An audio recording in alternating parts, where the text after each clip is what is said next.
भाग 1 संवैधानिक ढांचा कॉन्स्टिट्यूशनल फ्रेमवर्क। 1 ऐतिहासिक पृष्ठभूमि। 2 संविधान का निर्माण। 3 संविधान की प्रमुख विशेषताएं। 4 संविधान की प्रस्तावना। 5 संघ एवं इसका क्षेत्र। 6 नागरिकता। 7 मूल अधिकार। 8 राज्य के नीति निदेशक तत्व। 9 मूल कर्तव्य। 10 संविधान का संशोधन। 11 संविधान की मूल संरचना। पृष्ठ संख्या 1.2 जो कि खाली है। पृष्ठ संख्या 1.3। 1 ऐतिहासिक पृष्ठभूमि हिस्टोरिकल बैकग्राउंड। भारत में ब्रिटिश 1600 ईस्वी में ईस्ट इंडिया कंपनी के रूप में व्यापार करने आए। महारानी एलिजाबेथ प्रथम के चार्टर द्वारा उन्हें भारत में व्यापार करने के विस्तृत अधिकार प्राप्त थे। कंपनी, जो अभी तक सिर्फ व्यापारिक कार्यों तक ही सीमित थी, ने 1765 में बंगाल, बिहार और उड़ीसा के दीवानी अर्थात राजस्व एवं दीवानी न्याय के अधिकार। टिप्पणी 1 मुगल बादशाह आलम ने 1764 में बक्सर की लड़ाई में विजय प्राप्त करने के बाद ईस्ट इंडिया कंपनी को भारत में दीवानी अधिकार दिए। टिप्पणी 1 समाप्त। इसके तहत भारत में इसकी क्षेत्रीय शक्ति बनने की प्रक्रिया प्रारंभ हुई। 1858 में सिपाही विद्रोह के परिणाम स्वरूप ब्रिटिश ताज यानी क्राउन ने भारत के शासन का उत्तरदायित्व प्रत्यक्षतः अपने हाथों में ले लिया। ये शासन 15 अगस्त 1947 में भारत की स्वतंत्रता प्राप्ति तक अनवरत रूप से जारी रहा। स्वतंत्रता मिलने के साथ ही भारत के लिए एक संविधान की आवश्यकता महसूस हुई। यहाँ इसको अमल में लाने के उद्देश्य से 1946 में एक संविधान सभा का गठन किया गया और 26 जनवरी 1950 को संविधान अस्तित्व में आया। यद्यपि संविधान और राज व्यवस्था की अनेक विशेषताएं ब्रिटिश शासन से ग्रहण की गई थीं, तथापि ब्रिटिश शासन में कुछ घटनाएं ऐसी थीं जिनके कारण ब्रिटिश शासित भारत में सरकार और प्रशासन की विधिक रूपरेखा निर्मित की गई।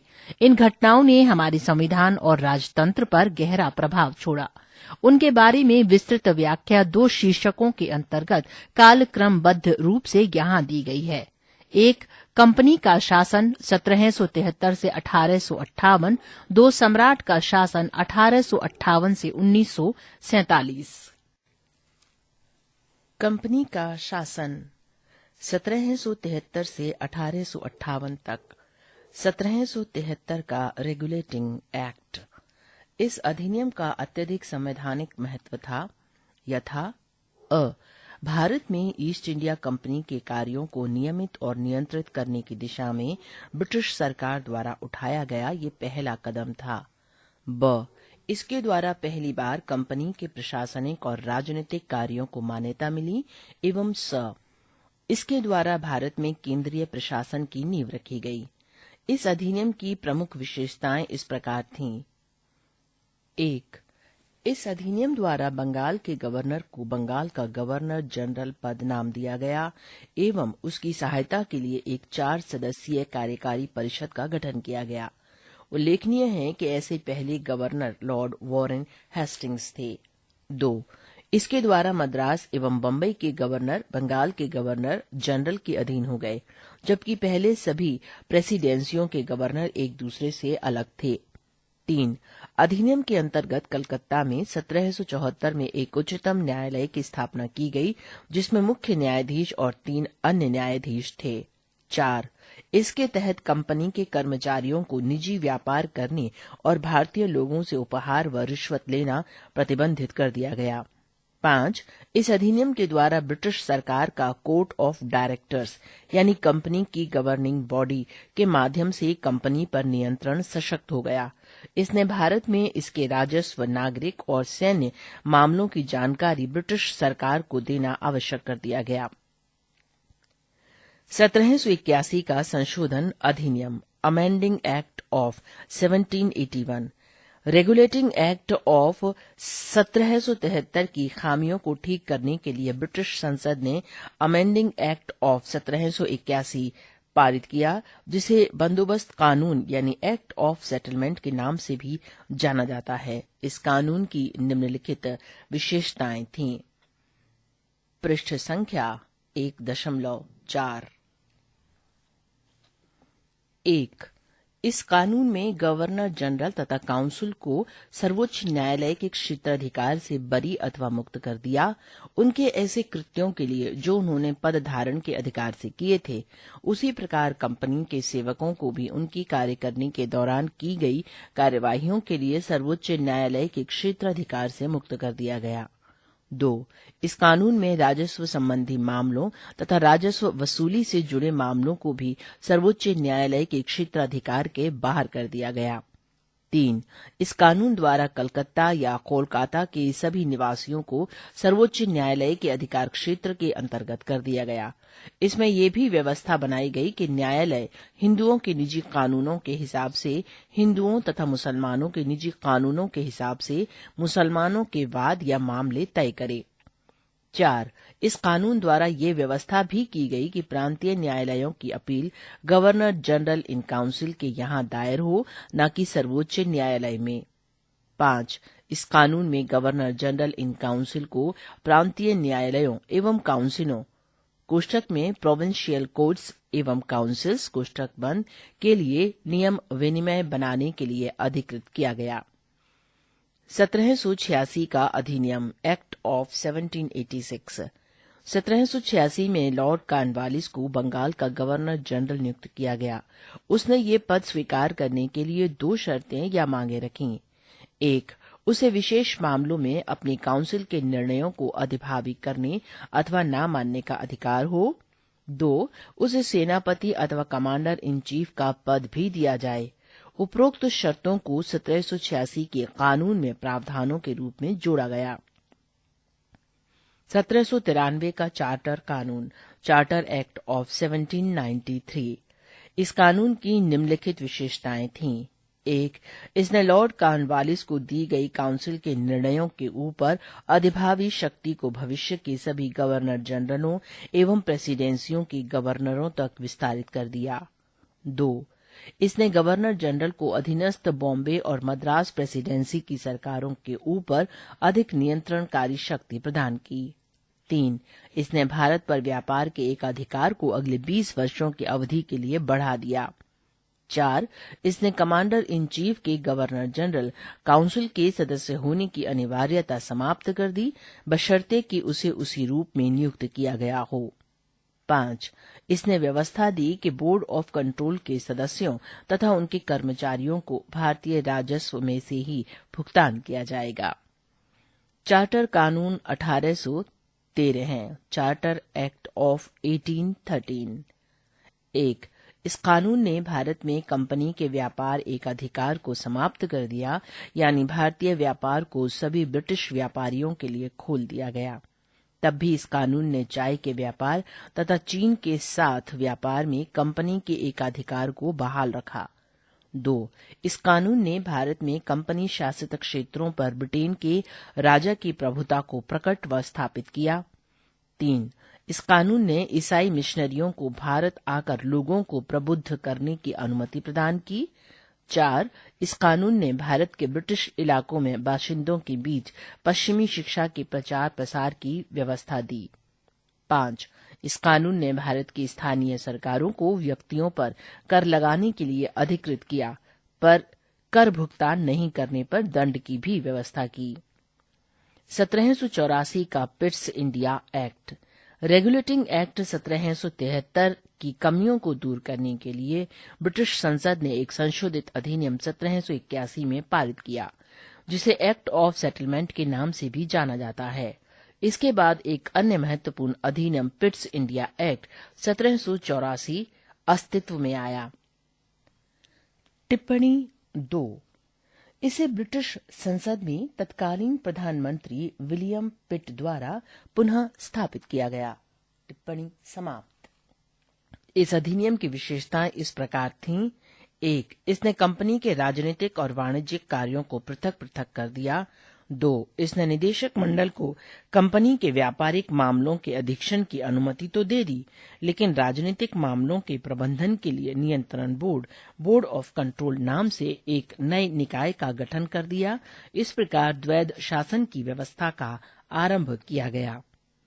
पृष्ठ संख्या 1.5। 3. नियंत्रण बोर्ड को ये शक्ति थी कि वो ब्रिटिश नियंत्रित भारत में सभी नागरिक, सैन्य, सरकार व राजस्व गतिविधियों का अधीक्षण एवं नियंत्रण करे। इस प्रकार ये अधिनियम 2 कारणों से महत्वपूर्ण था। पहला, भारत में कंपनी के अधीन क्षेत्र को पहली बार ब्रिटिश आधिपत्य का क्षेत्र कहा गया।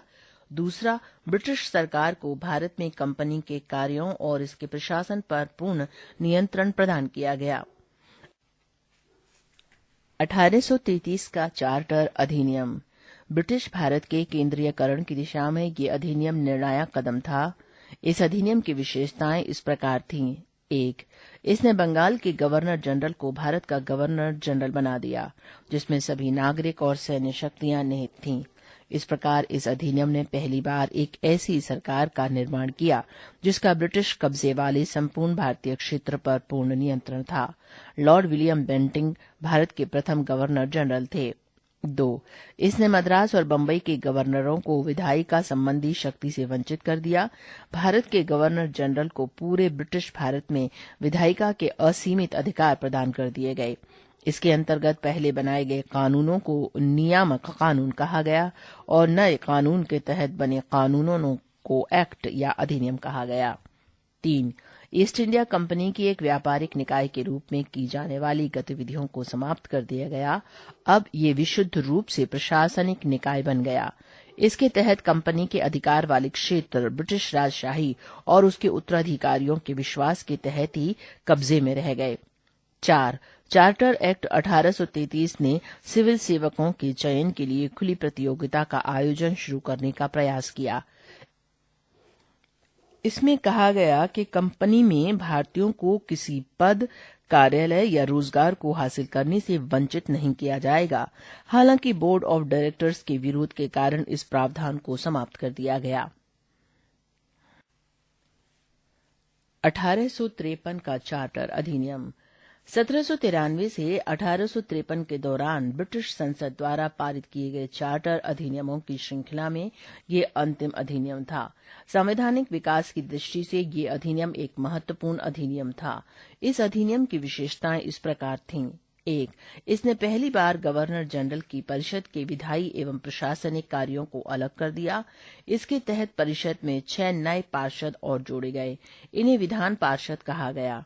दूसरे शब्दों में इसने गवर्नर जनरल के लिए नई विधान परिषद का गठन किया, जिसे भारतीय यानी केंद्रीय विधान परिषद कहा गया। परिषद की शाखा ने छोटी संसद की तरह कार्य किया। इसमें वही प्रक्रियाएं अपनाई गईं जो ब्रिटिश संसद में अपनाई जाती थीं। इस प्रकार विधायिका को पहली बार सरकार के विशेष कार्य के रूप में जाना गया, जिसके लिए विशेष मशीनरी और प्रक्रिया की जरूरत थी। 2.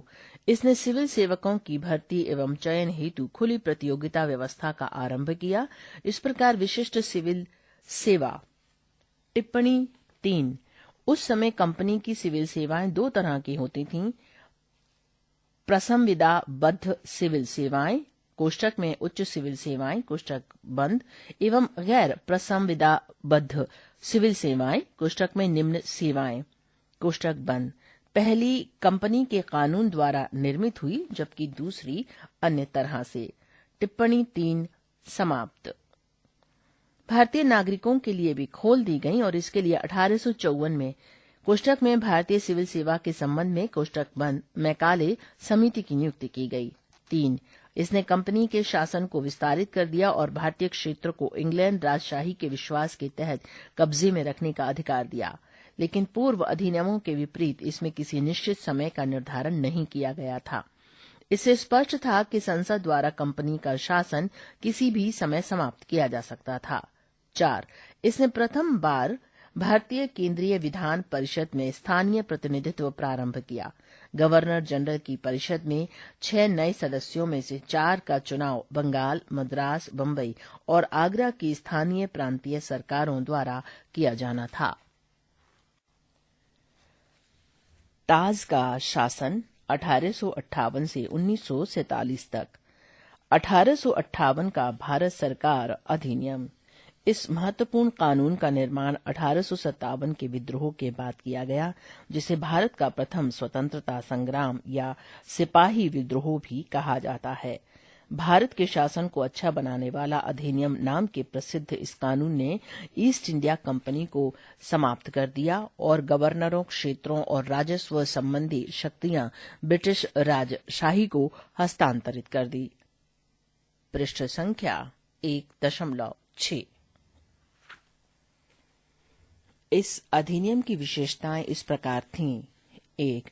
इसके तहत भारत का शासन सीधे महारानी विक्टोरिया के अधीन चला गया। गवर्नर जनरल का पदनाम बदलकर भारत का वॉयसराय कर दिया गया। वो यानी वॉयसराय भारत में ब्रिटिश ताज का प्रत्यक्ष प्रतिनिधि बन गया। लॉर्ड कैनिंग भारत के प्रथम वॉयसराय बने। 2. इस अधिनियम ने नियंत्रण बोर्ड और निदेशक कोड समाप्त कर भारत में शासन की द्वैध प्रणाली समाप्त कर दी। 3. एक नए पद भारत के राज्य सचिव का सृजन किया गया, जिसमें भारतीय प्रशासन पर संपूर्ण नियंत्रण की शक्ति निहित थी। ये सचिव ब्रिटिश कैबिनेट का सदस्य था और अंततः ब्रिटिश संसद के प्रति उत्तरदायी था। 4. भारत सचिव की सहायता के लिए 15 सदस्यीय परिषद का गठन किया गया, जो एक सलाहकार परिषद थी। परिषद का अध्यक्ष भारत सचिव को बनाया गया। 5. इस कानून के तहत भारत सचिव की परिषद का गठन किया गया, जो एक निगमित निकाय थी और जिसे भारत और इंग्लैंड में मुकदमा कायम करने का अधिकार था। इस पर भी मुकदमा किया जा सकता था। 1858 के कानून का प्रमुख उद्देश्य प्रशासनिक मशीनरी में सुधार था, जिसके माध्यम से इंग्लैंड में भारतीय सरकार का अधीक्षण और उसका नियंत्रण हो सकता था। इसने भारत में प्रचलित शासन प्रणाली में कोई विशेष परिवर्तन नहीं किया। टिप्पणी 4। Subhash C Kashyap, our constitution, national book trust, तृतीय खंड, 2001, पृष्ठ 14। 1861 का भारत परिषद अधिनियम। 1857 की महान क्रांति के बाद ब्रिटिश सरकार ने महसूस किया कि भारत में शासन चलाने के लिए भारतीयों का सहयोग लेना आवश्यक है। इस सहयोग नीति के तहत ब्रिटिश संसद ने 1861, 1892 और 1909 में 3 नए अधिनियम पारित किए। 1861 का भारत परिषद अधिनियम भारतीय संवैधानिक और राजनीतिक इतिहास में एक महत्वपूर्ण अधिनियम था।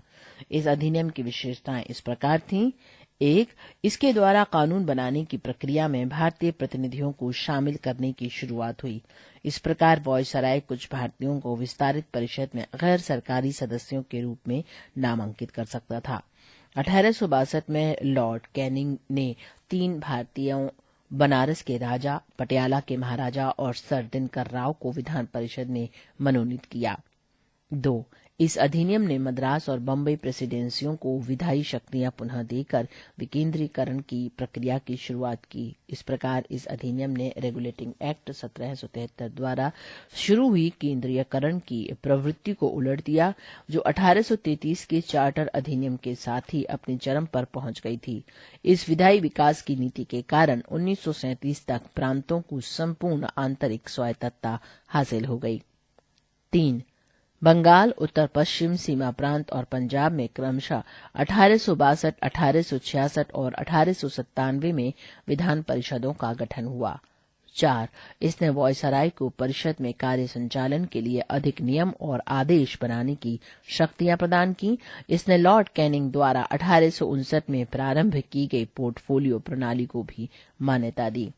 इसके अंतर्गत वॉयसराय की परिषद का एक सदस्य एक या अधिक सरकारी विभागों का प्रभारी बनाया जा सकता था तथा उसे इस विभाग में काउंसिल की ओर से अंतिम आदेश पारित करने का अधिकार था। 5. इसने वॉयसराय को आपातकाल में बिना काउंसिल की संस्तुति के अध्यादेश जारी करने के लिए अधिकृत किया। ऐसे अध्यादेश की अवधि मात्र 6 माह होती थी। 1892 का भारत परिषद अधिनियम। इस अधिनियम की विशेषताएं इस प्रकार थीं। 1. इसके माध्यम से केंद्रीय और प्रांतीय विधान परिषदों में अतिरिक्त यानी गैर सरकारी सदस्यों की संख्या बढ़ाई गई, हालांकि बहुमत सरकारी सदस्यों का ही रहता था। 2. इसने विधान परिषद के कार्यों में वृद्धि कर उन्हें बजट। टिप्पणी 5.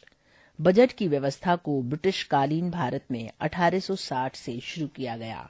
टिप्पणी 5 समाप्त। पर बहस करने और कार्यपालिका के प्रश्नों का उत्तर देने के लिए अधिकृत किया। 3. इसमें केंद्रीय विधान परिषद और बंगाल चैम्बर ऑफ कॉमर्स में गैर सरकारी सदस्यों के नामांकन के लिए वायसराय की शक्तियों का प्रावधान था। इसके अलावा प्रांतीय विधान परिषदों में गवर्नर को जिला परिषद, नगर पालिका, विश्वविद्यालय, व्यापार संघ, जमींदारों और चैम्बर ऑफ कॉमर्स की सिफारिशों पर गैर सरकारी सदस्यों को नियुक्त करने की शक्ति थी। इस अधिनियम ने केंद्रीय और प्रांतीय विधान परिषदों दोनों में गैर सरकारी सदस्यों की नियुक्ति के लिए एक सीमित और परोक्ष रूप से चुनाव का प्रावधान किया। हालांकि चुनाव शब्द का अधिनियम में प्रयोग नहीं हुआ था। इसे निश्चित निकायों की सिफारिश पर की जाने वाली नामांकन की प्रक्रिया कहा गया। टिप्पणी 6 V.N. Shukla, the constitution of India, eastern book company, 10वां संस्करण, 2001, पृष्ठ A10। टिप्पणी 6 समाप्त। पृष्ठ संख्या 1.7। 1909 का भारत परिषद अधिनियम। इस अधिनियम को मार्ले मिंटो सुधार के नाम से भी जाना जाता है। उस समय लॉर्ड मार्ले इंग्लैंड में भारत के राजस्व सचिव थे और लॉर्ड मिंटो भारत में वायसराय थे। इस अधिनियम की विशेषताएं इस प्रकार थीं। 1. इसने केंद्रीय और प्रांतीय विधान परिषदों के आकार में काफी वृद्धि की। केंद्रीय परिषद में इनकी संख्या 16 से 60 हो गई। प्रांतीय विधान परिषदों में इनकी संख्या एक समान नहीं थी। 2. इसने केंद्रीय परिषद में सरकारी बहुमत को बनाए रखा, लेकिन प्रांतीय परिषदों में गैर सरकारी सदस्यों की बहुमत की अनुमति थी। 3. इसने दोनों स्तरों पर विधान परिषदों के कार्यों का दायरा बढ़ाया। उदाहरण के तौर पर अनुपूरक प्रश्न पूछना, बजट पर संकल्प रखना आदि। 4. इस अधिनियम के अंतर्गत पहली बार किसी भारतीय को वायसराय और गवर्नर की कार्यपरिषद के साथ एसोसिएशन बनाने का प्रावधान किया गया। सत्येंद्र प्रसन्न सिन्हा वायसराय की कार्यपालिका परिषद के प्रथम भारतीय सदस्य बने। उन्हें विधि सदस्य बनाया गया था। 5. इस अधिनियम ने पृथक निर्वाचन के आधार पर मुस्लिमों के लिए सांप्रदायिक प्रतिनिधित्व का प्रावधान किया। इसके अंतर्गत मुस्लिम सदस्यों का चुनाव मुस्लिम मतदाता ही कर सकते थे। इस प्रकार इस अधिनियम ने सांप्रदायिकता को वैधानिकता प्रदान की और लॉर्ड मिंटो को सांप्रदायिक निर्वाचन के जनक के रूप में जाना गया। 6. इसने presidency corporation, chamber of commerce, विश्वविद्यालयों और जमींदारों के लिए अलग प्रतिनिधित्व का प्रावधान भी किया। भारत शासन अधिनियम 1919। 20 अगस्त 1917 को ब्रिटिश सरकार ने पहली बार घोषित किया कि उसका उद्देश्य भारत में क्रमिक रूप से उत्तरदायी सरकार। टिप्पणी 7। घोषणा ने स्थापित किया कि ब्रिटिश शासक की सरकार की नीति प्रशासन की प्रत्येक शाखा में भारतीयों की भागीदारी बढ़ाने और स्वशासन संस्थाओं का क्रमिक विकास करने की थी, ताकि ब्रिटिश साम्राज्य के आंतरिक भाग के रूप में भारत उत्तरदायी सरकार की प्रगतिशील प्राप्ति की जा सके। टिप्पणी 7 समाप्त। उत्तरदायी सरकार की स्थापना करना था। क्रमिक रूप से 1919 में भारत शासन अधिनियम बनाया गया, जो 1921 से लागू हुआ। इस कानून को मॉन्टेग्यू चेम्सफोर्ड सुधार भी कहा जाता है। कोष्ठक में मॉन्टेग्यू भारत के राज्य सचिव थे, जबकि चेम्सफोर्ड भारत के वायसराय थे।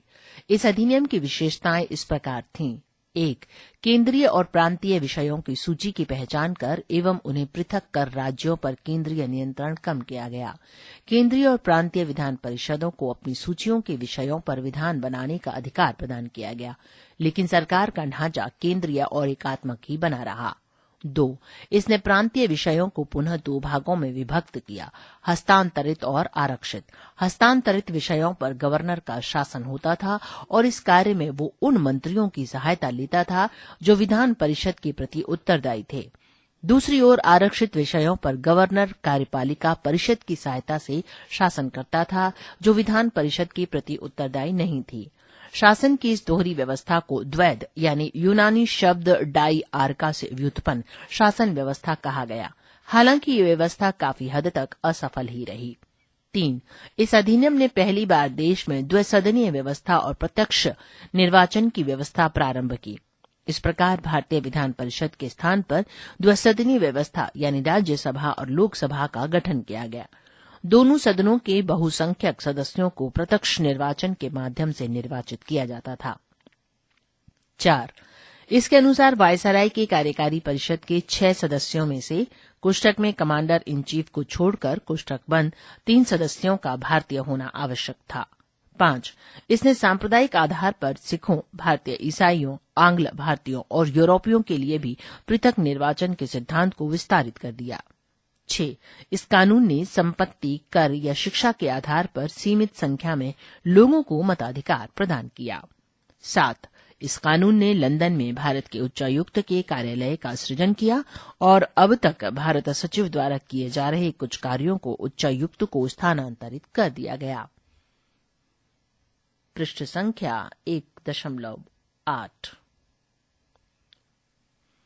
8.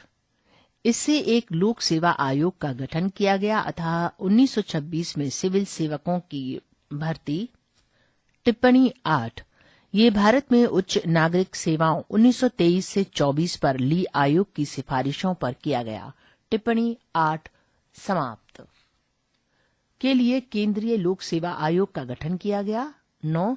इसने पहली बार केंद्रीय बजट को राज्यों के बजट से अलग कर दिया और राज्य विधानसभाओं को अपना बजट स्वयं बनाने के लिए अधिकृत कर दिया। 10. इसके अंतर्गत एक वैधानिक आयोग का गठन किया गया जिसका कार्य 10 वर्ष बाद जांच करने के बाद अपनी रिपोर्ट प्रस्तुत करना था। Simon commission. ब्रिटिश सरकार ने नवंबर 1927 में यानी निर्धारित समय से 2 वर्ष पूर्व ही नए संविधान में भारत की स्थिति का पता लगाने के लिए सर जॉन साइमन के नेतृत्व में 7 सदस्यीय वैधानिक आयोग के गठन की घोषणा की। आयोग के सभी सदस्य ब्रिटिश थे, इसलिए सभी दलों ने इसका बहिष्कार किया। आयोग ने 1930 में अपनी रिपोर्ट पेश की तथा द्वैध शासन प्रणाली, राज्यों में सरकारों का विस्तार, ब्रिटिश भारत के संघ की स्थापना एवं सांप्रदायिक निर्वाचन व्यवस्था को जारी रखने आदि की सिफारिशें की। आयोग के प्रस्तावों पर विचार करने के लिए ब्रिटिश सरकार ने ब्रिटिश सरकार, ब्रिटिश भारत और भारतीय रियासतों के प्रतिनिधियों के साथ 3 गोल में सम्मेलन किए।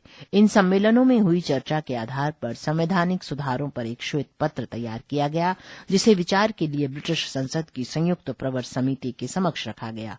इस समिति की सिफारिशों को कुछ संशोधनों के साथ भारत परिषद अधिनियम 1935 में शामिल कर दिया गया। सांप्रदायिक अवार्ड।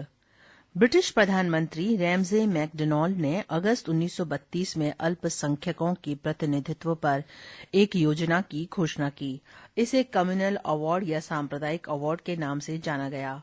अवार्ड ने न सिर्फ मुस्लिमों, सिख, ईसाई, यूरोपियनों और आंग्ल भारतीयों के लिए अलग निर्वाचन व्यवस्था का विस्तार किया, बल्कि इसे दलितों के लिए भी विस्तारित कर दिया गया। दलितों के लिए अलग निर्वाचन व्यवस्था से गांधी बहुत व्यथित हुए और उन्होंने अवार्ड में संशोधन के लिए पूना की यरवदा जेल में अनशन प्रारंभ कर दिया। अंततः कांग्रेस नेताओं और दलित नेताओं के बीच एक समझौता हुआ जिसे पूना समझौते के नाम से जाना गया। इसमें संयुक्त हिंदू निर्वाचन व्यवस्था को बनाए रखा गया और दलितों के लिए स्थान भी आरक्षित कर दिए गए। भारत शासन अधिनियम 1935। ये अधिनियम भारत में पूर्ण उत्तरदायी सरकार के गठन में एक मील का पत्थर साबित हुआ। ये एक लंबा और विस्तृत दस्तावेज था जिसमें 321 धाराएं और 10 अनुसूचियां थीं। इस अधिनियम की विशेषताएं इस प्रकार थीं। 1. इसने अखिल भारतीय संघ की स्थापना की जिसमें राज्य और रियासतों को एक इकाई की तरह माना गया। अधिनियम ने केंद्र और इकाइयों के बीच 3 सूचियों, संघीय सूचियों 59 विषय, राज्य सूची 54 विषय और समवर्ती सूची दोनों के लिए 36 विषय के आधार पर शक्तियों का बंटवारा कर दिया। अवशिष्ट शक्तियां वायसराय को दे दी गईं। हालांकि ये संघीय व्यवस्था कभी अस्तित्व में नहीं आई क्योंकि देसी रियासतों ने इसमें शामिल होने से इनकार कर दिया था। 2. इसने प्रांतों में द्वैध शासन व्यवस्था समाप्त कर दी तथा प्रांतीय स्वायत्तता का शुभारंभ किया। राज्यों को अपने दायरे में रहकर स्वायत्त तरीके से 3 पृथक क्षेत्रों में शासन का अधिकार दिया गया। इसके अतिरिक्त अधिनियम ने राज्यों में उत्तरदायी सरकार की स्थापना की, यानी गवर्नर को राज्य विधान परिषदों के लिए उत्तरदायी मंत्रियों की सलाह पर काम करना आवश्यक था। ये व्यवस्था 1937 में शुरू की गई और 1939 में इसे समाप्त कर दिया गया। 3. इसने केंद्र में द्वैध शासन प्रणाली का आरंभ किया। परिणामतः संघीय विषयों को स्थानांतरित और आरक्षित विषयों में विभक्त करना पड़ा। हालांकि ये प्रावधान कभी लागू नहीं हो सका। 4. इसने 11 राज्यों में से 6 में द्विसदनीय व्यवस्था प्रारंभ की। इस प्रकार बंगाल, बंबई, मद्रास, बिहार, संयुक्त प्रांत और असम में द्विसदनीय विधान परिषद और विधानसभा बन गई। हालांकि इन पर कई प्रकार के प्रतिबंध थे। 5. इसने दलित जातियों, महिलाओं और मजदूर वर्ग के लिए अलग से निर्वाचन की व्यवस्था कर सांप्रदायिक प्रतिनिधित्व व्यवस्था का विस्तार किया। 6.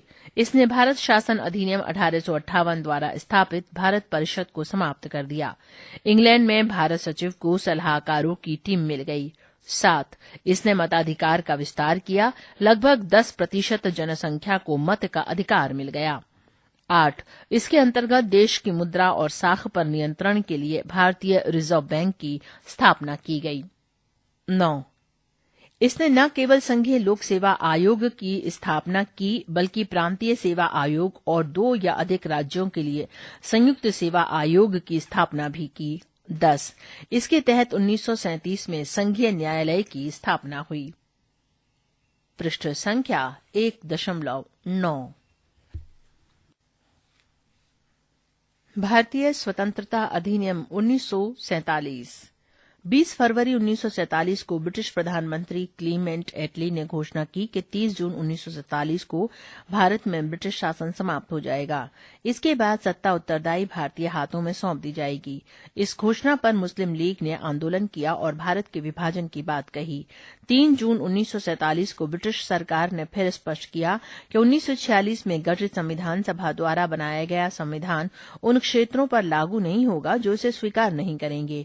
उसी दिन 3 जून 1947 को वॉयसराय लॉर्ड माउंटबेटन ने विभाजन की योजना पेश की, जिसे माउंटबेटन योजना कहा गया। इस योजना को कांग्रेस और मुस्लिम लीग ने स्वीकार कर लिया। इस प्रकार भारतीय स्वतंत्रता अधिनियम 1947 बनाकर उसे लागू कर दिया गया। टिप्पणी 9। भारतीय स्वतंत्रता अध्यादेश को ब्रिटिश संसद में 4 जुलाई 1947 को पेश किया गया और 18 जुलाई 1947 को इसे राजशाही की संस्तुति मिली। ये अधिनियम 15 अगस्त 1947 से लागू हुआ। टिप्पणी 9 समाप्त। इस अधिनियम की विशेषताएं इस प्रकार थीं। 1. इसने भारत में ब्रिटिश राज समाप्त कर 15 अगस्त 1947 को इसे स्वतंत्र और संप्रभु राष्ट्र घोषित कर दिया। 2. इसने भारत का विभाजन कर 2 स्वतंत्र डोमिनियनों संप्रभु राष्ट्र भारत और पाकिस्तान का सृजन किया, जिन्हें ब्रिटिश राष्ट्रमंडल से अलग होने की स्वतंत्रता थी। 3. इसने वॉयसराय का पद समाप्त कर दिया और उसके स्थान पर दोनों डोमिनियन राज्यों में गवर्नर जनरल के पद का सृजन किया, जिसकी नियुक्ति नए राष्ट्र की कैबिनेट की सिफारिश पर ब्रिटेन के ताज को करनी थी। इन पर ब्रिटेन की सरकार का कोई नियंत्रण नहीं होना था। 4. इसने दोनों डोमिनियन राज्यों में संविधान सभाओं को अपने देशों का संविधान बनाने और उसके लिए किसी भी देश के संविधान को अपनाने की शक्ति दी। सभाओं को ये भी शक्ति थी कि वे किसी भी ब्रिटिश कानून को समाप्त करने के लिए कानून बना सकती थीं, यहां तक कि उन्हें स्वतंत्रता अधिनियम को भी निरस्त करने का अधिकार था। 5. इसने दोनों डोमिनियन राज्यों की संविधान सभाओं को ये शक्ति प्रदान की गई कि वे नए संविधान का निर्माण एवं कार्यान्वित होने तक अपने अपने संबंधित क्षेत्रों के लिए विधानसभा बना सकती थीं। 15 अगस्त 1947 के बाद ब्रिटिश संसद में पारित हुआ कोई भी अधिनियम दोनों डोमिनियनों पर तब तक लागू नहीं हुआ जब तक कि दोनों डोमिनियन इस कानून को मानने के लिए कानून नहीं बना लेंगे। 6. इस कानून ने ब्रिटेन में भारत सचिव का पद समाप्त कर दिया। इसकी सभी शक्तियां राष्ट्रमंडल मामलों के राज्य सचिव को स्थानांतरित कर दी गईं। 7. इसने 15 अगस्त 1947 से भारतीय रियासतों पर ब्रिटिश संप्रभुता की समाप्ति की भी घोषणा की। इसके साथ ही आदिवासी क्षेत्र समझौता संबंधों पर भी ब्रिटिश हस्तक्षेप समाप्त हो गया। 8. इसने भारतीय रियासतों को ये स्वतंत्रता दी कि वे चाहें तो भारत डोमिनियन या पाकिस्तान डोमिनियन के साथ मिल सकती हैं या स्वतंत्र रह सकती हैं। 9. इस अधिनियम ने नया संविधान बनने तक प्रत्येक डोमिनियन में शासन संचालित करने एवं भारत शासन अधिनियम 1935 के तहत उनकी प्रांतीय सभाओं में सरकार चलाने की व्यवस्था की। हालांकि दोनों डोमिनियन राज्यों को इस कानून में सुधार करने का अधिकार था। 10. इसने ब्रिटिश शासक को विधेयकों पर मताधिकार और उन्हें स्वीकृत करने के अधिकार से वंचित कर दिया, लेकिन ब्रिटिश शासक के नाम पर गवर्नर जनरल को किसी भी विधेयक को स्वीकार करने का अधिकार प्राप्त था। 11. इसके अंतर्गत भारत के गवर्नर जनरल एवं प्रांतीय गवर्नरों को राज्य का संवैधानिक प्रमुख नियुक्त किया गया। इन्हें सभी मामलों पर राज्यों की मंत्रिपरिषद के परामर्श पर कार्य करना होता था। 12. इसने शाही उपाधि से भारत का सम्राट शब्द समाप्त कर दिया। 13. इसने भारत के राज्य सचिव द्वारा सिविल सेवा में नियुक्तियां करने और पदों में आरक्षण करने की प्रणाली समाप्त कर दी। 15 अगस्त 1947 से पूर्व के सिविल सेवा कर्मचारियों को वही सुविधाएं मिलती रहीं जो उन्हें पहले से प्राप्त थीं। 14-15 अगस्त 1947 की मध्यरात्रि को भारत में ब्रिटिश शासन का अंत हो गया और समस्त शक्तियां दो नए स्वतंत्र डोमिनियनों भारत और पाकिस्तान को स्थानांतरित कर दी गईं। टिप्पणी 10. दो राज्यों के बीच सीमाओं का निर्धारण रेडक्लिफ की अध्यक्षता वाले सीमा आयोग ने किया। पाकिस्तान में पश्चिमी पंजाब, सिंध, बलूचिस्तान, पूर्वी बंगाल, उत्तर पश्चिम सीमांत क्षेत्र एवं असम का सिलहट जिला शामिल किया गया। उत्तर पश्चिम सीमांत क्षेत्र एवं सिलहट में अध्यादेश पाकिस्तान के पक्ष में थे। टिप्पणी 10 समाप्त। लॉर्ड माउंटबेटन नए डोमिनियन भारत के प्रथम गवर्नर जनरल बने। उन्होंने जवाहरलाल नेहरू को भारत के पहले प्रधानमंत्री के रूप में शपथ दिलाई। 1946 में बनी संविधान सभा को स्वतंत्र भारतीय डोमिनियन की संसद के रूप में स्वीकार कर लिया गया। पृष्ठ संख्या 1.10। तालिका 1.1 अंतरिम सरकार 1946। क्रम संख्या 1 सदस्य जवाहरलाल नेहरू। धारित विभाग परिषद के उपाध्यक्ष राष्ट्रमंडल संबंध तथा विदेशी मामले। क्रम संख्या 2 सदस्य सरदार वल्लभ भाई पटेल। धारित विभाग गृह सूचना एवं प्रसारण। क्रम संख्या 3 सदस्य डॉक्टर राजेंद्र प्रसाद। धारित विभाग खाद्य एवं कृषि। क्रम संख्या 4 सदस्य जॉन मथाई। धारित विभाग उद्योग एवं नागरिक आपूर्ति। 5 जगजीवन राम श्रम। 6 सरदार बलदेव सिंह रक्षा। 7 C.H. भाभा कार्य खान एवं ऊर्जा। 8 लियाकत अली खां वित्त। 9 अब्दुर रब निश्तान डाक एवं वायु। 10 आसफ अली रेलवे एवं परिवहन। 11 C. राजगोपालाचारी शिक्षा एवं कला। 12 I. चुंद्रीगर वाणिज्य। 13 गजनफर अली खान स्वास्थ्य। 14 जोगेंद्रनाथ मंडल विधि। नोट: अंतरिम सरकार के सदस्य वॉयसराय की कार्यकारी परिषद के सदस्य थे। वॉयसराय परिषद का प्रमुख बना रहा, लेकिन जवाहरलाल नेहरू को परिषद का उपाध्यक्ष बनाया गया। तालिका 1.2 स्वतंत्र भारत का पहला मंत्रिमंडल 1947। क्रम संख्या 1 सदस्य जवाहरलाल नेहरू। धारित विभाग प्रधानमंत्री राष्ट्रमंडल तथा विदेशी मामले वैज्ञानिक शोध। 2 सरदार वल्लभ भाई पटेल गृह सूचना एवं प्रसारण राज्यों के मामले। 3 डॉक्टर राजेंद्र प्रसाद खाद्य एवं कृषि। 4 मौलाना अबुल कलाम आजाद शिक्षा। 5 डॉक्टर जॉन मथाई रेलवे एवं परिवहन।